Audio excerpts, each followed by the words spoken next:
Cornwall, New Zealand is the operating company of major Nelson landowner Whakatu Incorporation. It supplies a large range of seafood, wine and horticultural products into international markets. Whakatu has over 4,000 shareholders, representing around 20,000 individuals who are connected through their land. The most important thing to understand is that Whakatu is not a trading brand. It's our identity, it's who we are, it's our heritage, it's our legacy. So Cornwall, New Zealand is a traditional food basket, and so it's an appropriate metaphor to place all the products that we grow on our land that we own and communicate the context of those products in a Māori sense to consumers. The incorporation Whakatu is owned by over 4,000 owners who come from 4 distinct communities: Ngāti Rārua, Te Atiawa, Ngāti Koata and Ngāti Tama. The people are fundamentally important in setting the strategy and vision for the company. The owners elect the board. The board drive management decisions and instruct management. Ultimately, we're a family business and the family is behind the decisions that are made. Māori culture fundamentally underpins our brand. It gives us a unique selling point. It sets us apart from competitors, and it makes us incredibly hard to copy. It provides something inspirational as well, because it provides a vehicle for our values to be communicated through to our customers. In the pursuit of generating wealth for our organisation, for our company, it's always been important not to lose sight of what the whole point of this is. And first and foremost, it's the retention of our intergenerational land, passing that forward to generations that follow after us. So we've chosen to take the approach that we utilise the assets, the ancestral lands that we're the guardians of at this point in the continuum of our families, generate revenue, profit, so that we can develop and retain those lands, and at the same time provide opportunities for our people. One of the things that we're really committed to doing is doing old things new ways. We integrate our culture into the operational practices that we have commercially on our lands.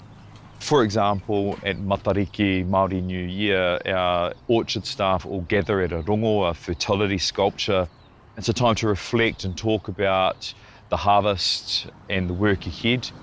We've systematically removed a lot of the exotic shelter belts from around our orchards and replaced them with native plantings, so that we have bird flight corridors that link the national parks to other wilderness areas, so that we are coexisting with the other species and that we share the region with.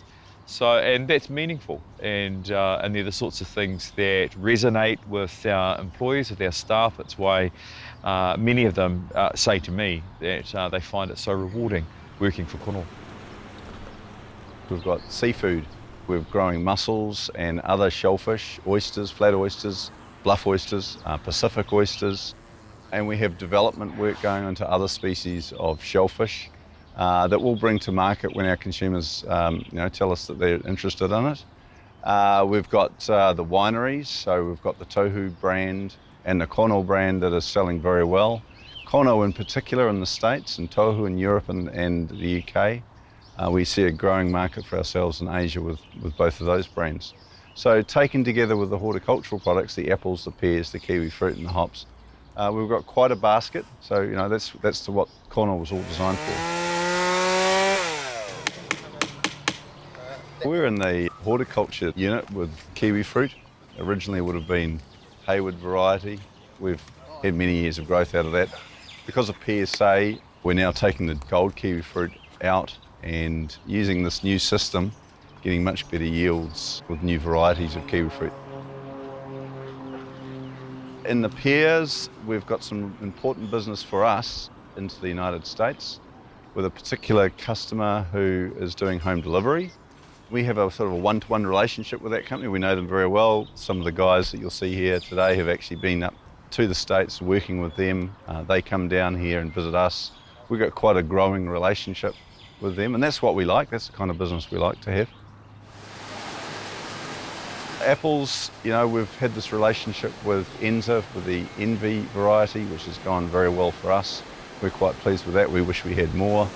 We've got the traditional varieties as well, and we're still working with other growers as well in collaborative marketing efforts and cold storage and packing to get the best out of that for everybody. More and more our markets are switching to Asia, China of course, but also the rest of Southeast Asia. In times go by, the apple markets of Europe and the UK, they're still important to us, but we're going to be adding a lot of more Asian consumers, and that's the challenge because they've got a different culture to what we've been used to.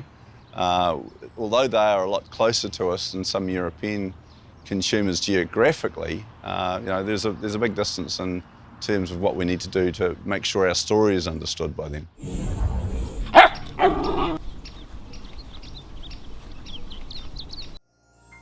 This program was made with funding from New Zealand On Air.